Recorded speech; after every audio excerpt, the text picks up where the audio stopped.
माननीय श्री केसी देवी सिड चाला जी। खड़े हो जाओ। You have 3 minutes. Just 3 minutes? Okay, sir. धन्यवाद उपसभापति महोदय। महोदय, आपने इस महत्वपूर्ण बिल पे बोलने का मुझे मौका दिया है, उसका मैं आपका धन्यवाद करता हूं। साहब, इस देश का नेतृत्व जब मोदी साहब ने संभाला 2014 में, तब हर एक वर्ग, हर एक विस्तार, हर एक विषय के लिए प्लानिंग करी उन्होंने। जब उन्होंने देश का फ्यूचर रोड मैप उन्होंने तैयार किया, तब हमारे देश के अंदर पूर्व की सरकारों ने कभी भी खेल की दुनिया में डेवलपमेंट करने का कभी विचार नहीं किया।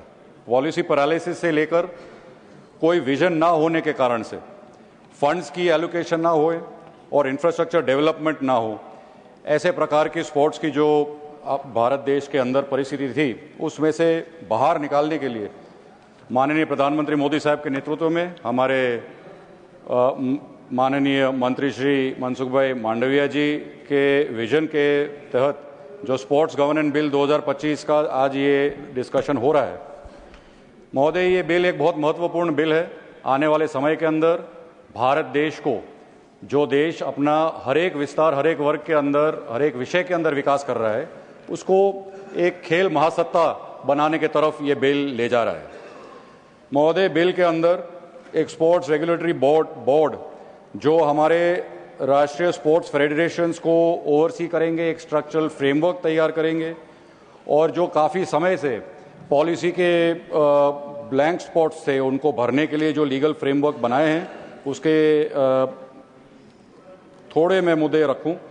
जो हमारा नेशनल स्पोर्ट्स गवर्निंग बॉडीज़ हैं, जिनके माध्यम से, इस बिल के माध्यम से नेशनल ओलंपिक की कमेटी बनेगी, पैरालंपिक कमेटी बनेगी, नेशनल स्पोर्ट्स फेडरेशंस का निर्माण किया जाएगा।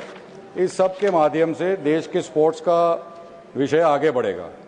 केंद्र सरकार ने एक खेलो भारत नीति के माध्यम से भारत देश को एक स्पोर्ट 2047 तक टॉप 5 नेशंस में लाने का जो रोड मैप रखा है, उसके मूल जो कोई विचार हो तो अंतर्राष्ट्रीय स्तर पर भारत आगे आए, ग्रास रूट लेवल्स से हमारा टैलेंट स्पॉटिंग हो, वहाँ से चालू करके मजबूत कोचिंग और ट्रेनिंग सिस्टम्स के माध्यम से हमारे स्पोर्ट्समैन आगे बढ़े, कॉम्पिटिटिव लीग्स में भाग लें, और इंफ्रास्ट्रक्चर जो सरकार बना रही है उसके माध्यम से देश का नाम रोशन करें।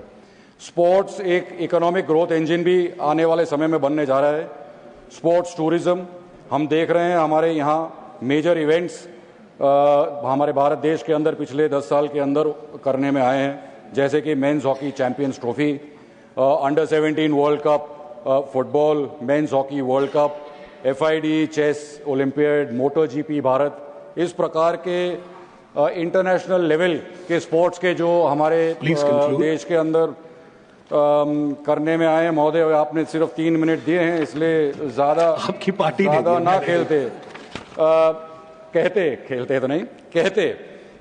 महत्वपूर्ण बजट भी दिया गया है मंत्रालय की तरफ से। एक समय में 2014 में जो 1640 करोड़ का बजट था, वो आज 3800 के आसपास का बजट करा गया है। खेलो इंडिया ट्रांसफॉर्मेशन के माध्यम से हजार करोड़ खेलो इंडिया के माध्यम से इस देश के अंदर बहुत सारा इंफ्रास्ट्रक्चर खड़ा कर रहा है।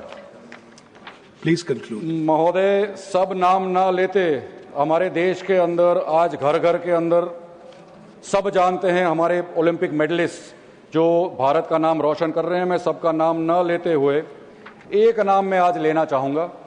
हमारे जम्मू कश्मीर विस्तार से एक 18 साल के हमारे world's first female armless archer Shri Sheetal Devi ji, हम सब ने उनको भारत का नाम रोशन करते हुए देखा। ये एक भारत की एक विकास गाथा की एक एग्जाम्पल है महोदय। हमारी नारी शक्ति का एक एग्जाम्पल है। हमारी बेटी जिन्होंने एक जम्मू कश्मीर के विपक्ष के नेता कहते हैं कि जम्मू कश्मीर में क्या हो, मैं कहता हूं ये एक दाखला लीजिए। 17 साल की हमारी बेटी भारत का नाम पूरे दुनिया के अंदर रोशन करके आई है। Thank you.